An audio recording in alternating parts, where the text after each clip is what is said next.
Over the last 6 years, I've been engaged in the study of the Church of Jesus Christ of Latter-day Saints, an interest that was born from a desire to understand mediated representation, engagement, and change among minority religious communities.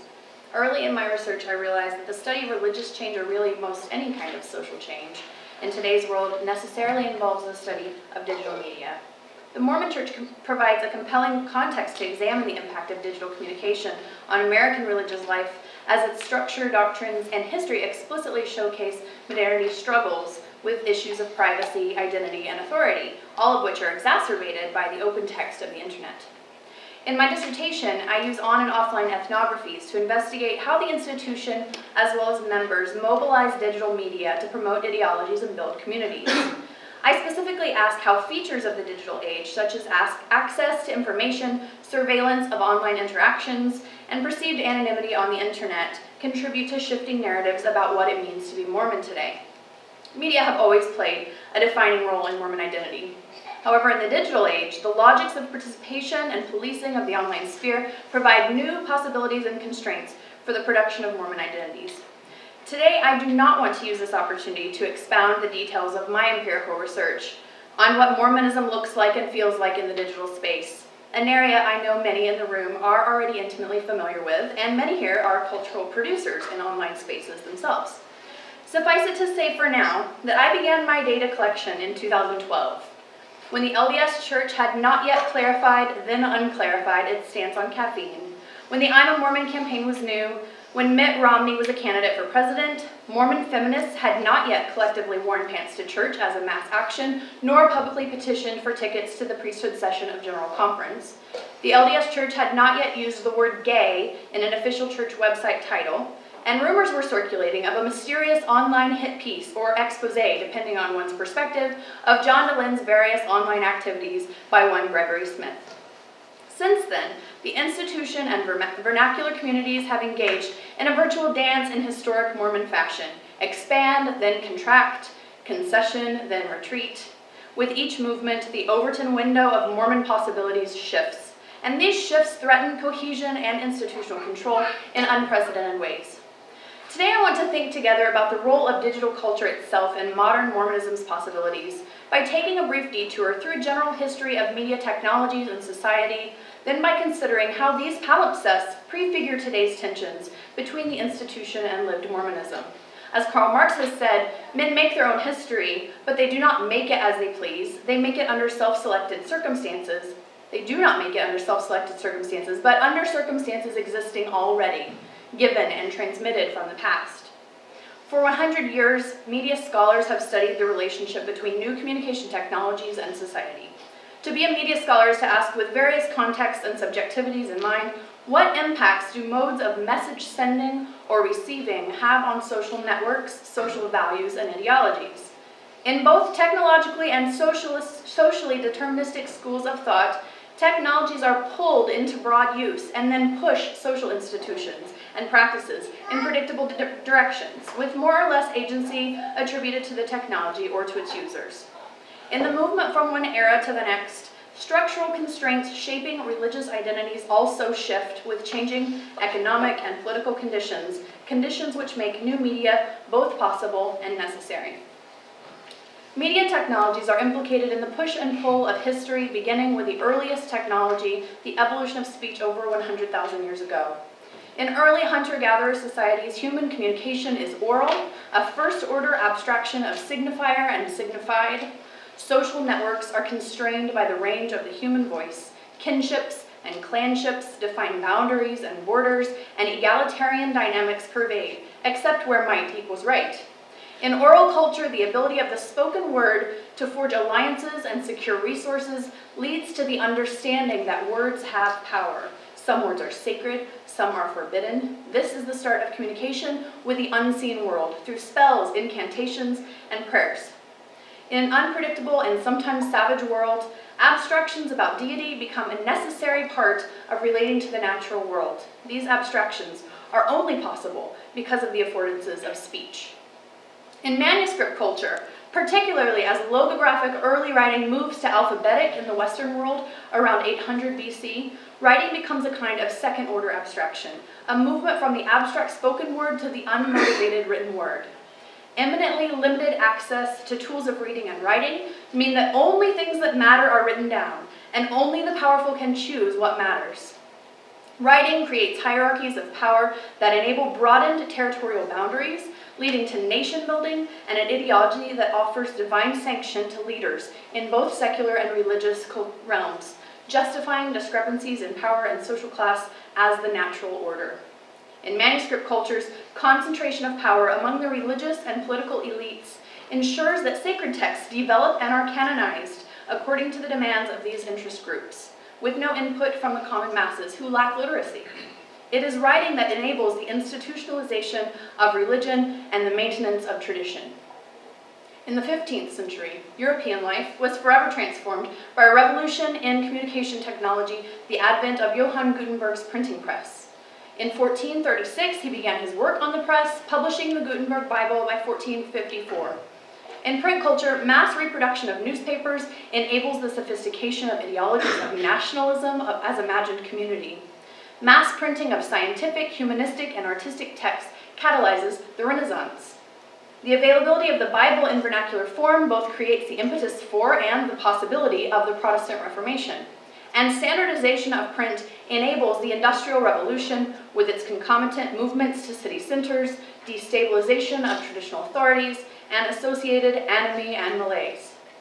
In print culture, the mass distribution of scriptures in the vernacular, coupled for the first time with commentaries, exegeses, and urgent calls to action in pamphlet and booklet form, lead to the Reformation and the concept of sola scriptura, erasing the necessity for some of the religious mediator imposed by writing in the first place. Still, the text stands as mediator between God and humanity. As Elizabeth Eisenstein has shown, features of print culture such as dissemination, standardization, and reorganization set the stage for the Protestant Reformation. Ultimately, the affordances of the printing press challenged the authority of the Catholic Church by threatening her status as sole arbiter of God's word to humanity. Not only were comparatively uneducated common folk now reading the Bible for themselves, but various editions of biblical texts contradicted one another due to errors and variations in the translation process, disrupting the narrative of consistency and continuity the Catholic Church had long worked to build. This disruption contributed to the religious foment that fueled Luther's rebellion against Catholic authority and changed the religious and cultural landscape forever. Lutheranism, of course, is not the only child of the Reformation. When anyone can read and interpret a sacred text, innumerable interpretations are not only possible, but inevitable. Joseph Smith is one such interpreter.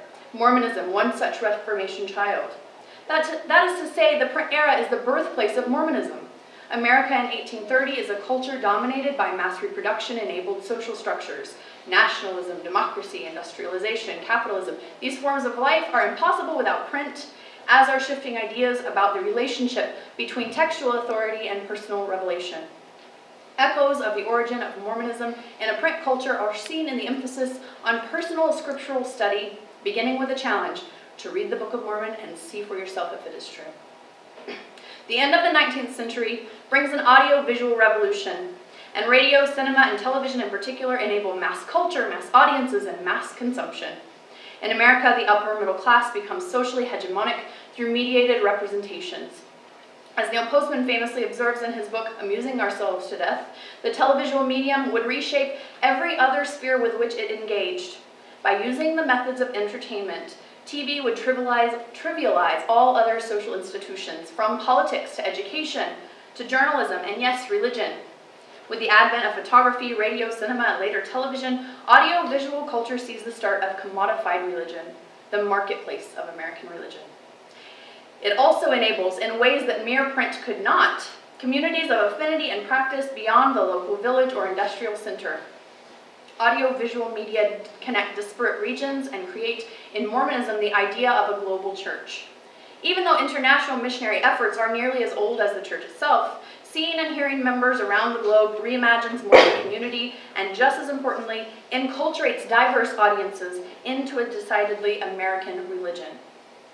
This enculturation, in the height of the audiovisual era, provides another way of thinking about correlation, the LDS Church's institutionalized practice of policing media content through a strict process of monitoring church-related materials for content cohesion. As is well documented, as the church expanded globally in the mid-20th century, its message became increasingly decentralized, as church auxiliaries operated independently and manuals, lesson plans, and local practices and teachings varied widely. This decentralization threatened institutional authority and the potential for cohesion among its many congregations. In 1960, as a remedy to the problem of waning institutional control, then President David O. McKay began church-wide efforts known as Correlation to streamline all church media with single-purpose messaging. This is one narrative around the impetus for correlation, but it's also plausible and likely possible that the rise of audiovisual media and the necessity of correlation were not unrelated phenomena. Just as the Catholic boycotts of cinema led to the Hays Code in the 1930s, religious moral panics about the affordances and potential of audiovisual media that invade the sensorium in ways that print did not, contribute to a need for correlation and a division between acceptable and unacceptable Mormon texts. The Correlation Committee ensured that all church output would be streamlined and non-contradictory. Anything unapproved by this committee was, and continues to be, referred to as uncorrelated, implying it is unofficial and thus both untrustworthy and sometimes dangerous. In the decades that followed, Mormon leaders at both the institutional and local level cultivated a culture of fear of uncorrelated media, both implicitly and explicitly. After correlation, as Armand has shown, the church enjoyed a period of retrenchment and ensuing communal solidarity.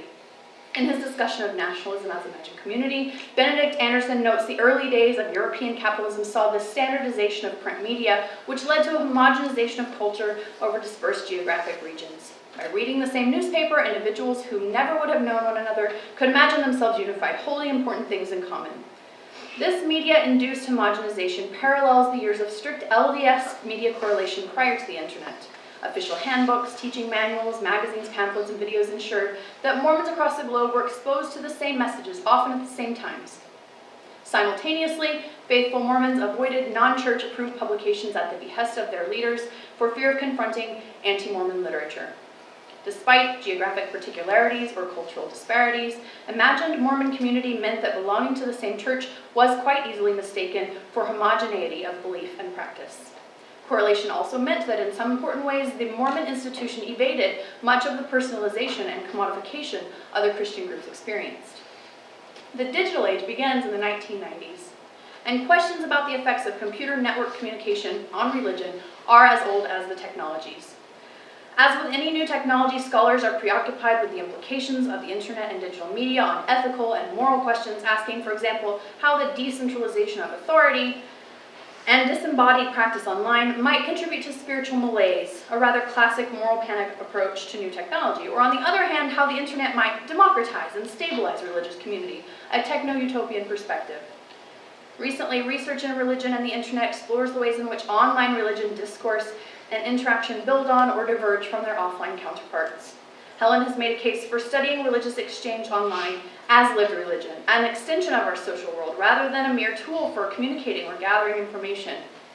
Others have explored the internet as a site of religious identity production, which offers important opportunities, particularly for members of fringe groups, to build and present identities, sort of a safe space to play with and reimagine social possibilities.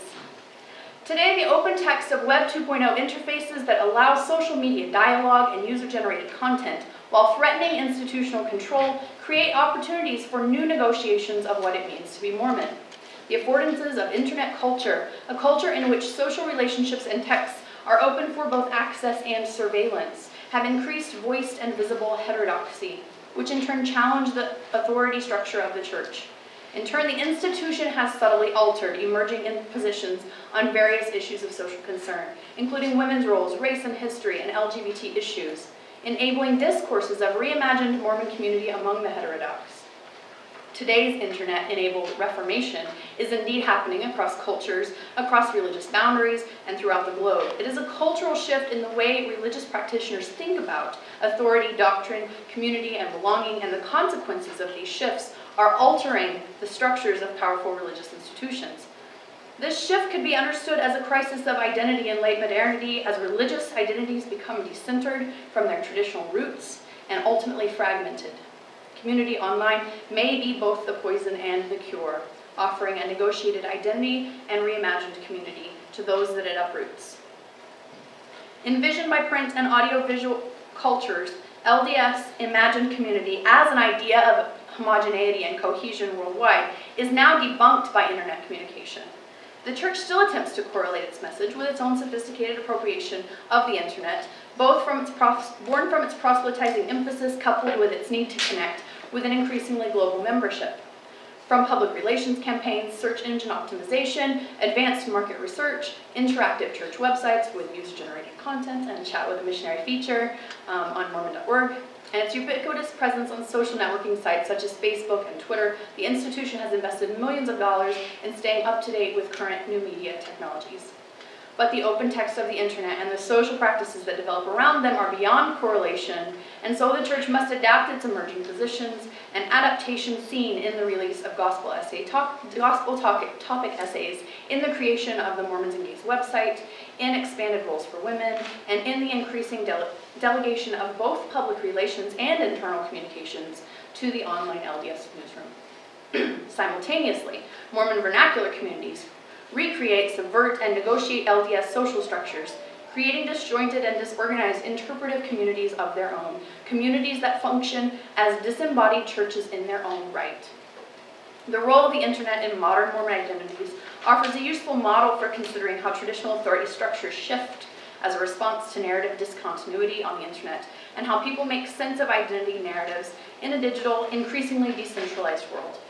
In religions that have traditionally valued the role of authority to normalize discourse around appropriate belief or behavior, the internet has confounded what it means to belong by offering new perspectives and challenging long-standing cultural paradigms. By providing a platform for instantaneous interaction across geographical space, and by providing a semblance of anonymity, the internet gives voice to competing perspectives of the Mormon faith and its appropriate performance. I have compared the printing press's role in the Protestant Reformation to what is now happening between the internet and Mormon identity. The Reformation, of course, resulted in a schism that divided Catholicism and instituted first one, then many branches of Christianity. With today's shifts, this internet Reformation in Mormonism, the natural question arises, will there be a Mormon schism? Will there be a grand split between Orthodox and heterodox Mormon communities, resulting in new institutional organizations? Perhaps a formal reformation is unnecessary. The internet, after all, is providing catharsis and community for heterodox members unsatisfied with just the narrative offered in their churches. In effect, the schisms have already occurred. The creation, for instance, of online communities for heterodox or feminist Mormons is, in my view, schismatic in both cause and effect. Heterodox and extremely Orthodox groups do not need a physical meeting house nor an official IRS sanction to effectively be churches in many important ways, though many of these groups do meet in person on occasion, and many are tax-exempt nonprofits. They have tenets of faith, scriptural texts, hierarchies of leadership, rules of engagement, and orientations to the cosmos and to one another. Individuals mark themselves as members in ritualistic ways, engage in ritualistic patterns of sharing, and recite narrative credos. They even engage in proselytizing. The institution's response to the threat of the internet's affordances is to broaden its narratives and broaden its discourses about what it means to be Mormon, and the vernacular response to the affordances of the open text of the internet includes a negotiation of belonging, challenging orthodoxy and encouraging heterodoxy and new expressions of faithfulness. Ideas about the interplay of structure and agency in religion today must take the role and features of the internet itself into account, as this new technology mediates structuration in important ways. In Mormon identity, structure still matters. Indeed, structure defines the limits for acceptable identity narratives for members. But while Mormons and others embedded within a social system are constrained by the discourses of that institution, the internet is shifting the borders of belonging, stretching possibilities, and reimagining constraints, altering the structural system at the structural level. Thank you.